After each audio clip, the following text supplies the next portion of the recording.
বছরের সবচেয়ে শ্রেষ্ঠ আর মহিমান্বিত দিন আজ।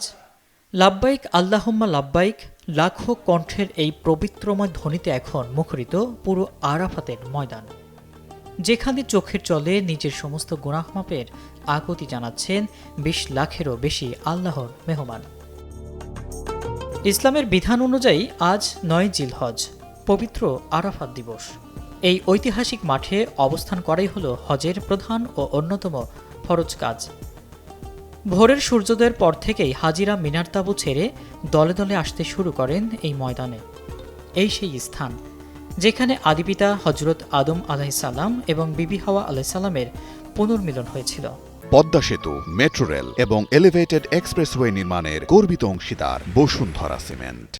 আর এই জাবালে রহমত পাহাড়ে দাঁড়িয়েই বিদায় হজের ঐতিহাসিক ভাষণ দিয়েছিলেন আমাদের প্রিয় নবী হজরত মুহাম্মদ সাল্লাল্লাহু আলাইহি সাল্লাম। আজ আরাফাতের ঐতিহাসিক মসজিদের নামিরা থেকে হাজিদের উদ্দেশ্যে বিশেষ খুতবা প্রদান করেন মসজিদুল হারামের সম্মানিত খতিব শেখ আলী আল হুদাইফি। খুতবা শেষে হাজিরা এখানে জোহর ও আসরের নামাজ একসাথে আদায় করবেন।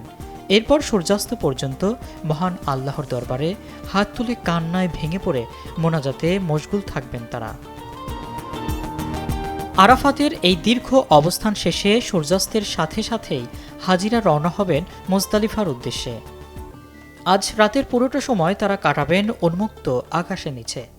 একই সাথে আগামীকাল মিনায় শয়তানকে মারার জন্য প্রয়োজনীয় পাথর আজ রাত থেকেই সংগ্রহ করবেন আল্লাহর মেহমানরা। এবারের হজের মতো পবিত্র সময়ে পারস্পরিক ঝগড়া বিবাদ এবং অনর্থক বিতর্ক থেকে দূরে থাকার কঠোর আহ্বান জানিয়েছেন মসজিদে নববীর ইমাম শায়েখ আব্দুল্লাহ আল বুজাইজান। তিনি মনে করিয়ে দেন, হজ হল আত্মশুদ্ধি ও ত্যাগের ইবাদত। তাই সৌদি কর্তৃপক্ষের দেওয়া নিয়মকানুন ও শৃঙ্খলা মেনে চলাও হজ যাত্রীদের জন্য অত্যন্ত গুরুত্বপূর্ণ, যা মানুষের নিরাপত্তা ও জানমাল রক্ষার স্বার্থে শরীয়তেরই অংশ। 10ই জিলহজ মুজদালিফা থেকে মিনায় ফিরে কোরবানি, মাথামুন্ডন ও শয়তানকে পাথর নিক্ষেপের মধ্য দিয়ে সম্পন্ন হবে হজের মূল আনুষ্ঠানিকতা। ধৈর্য, আত্মসংযম ও আল্লাহর প্রতি একনিষ্ঠ আত্মসমর্পণই হজের প্রকৃত সৌন্দর্য, যা আজ আরাফাতের এই মহাসমাবেশে ফুটে উঠেছে। ইব্রাহিম প্রামাণিক, ডেইলি সান।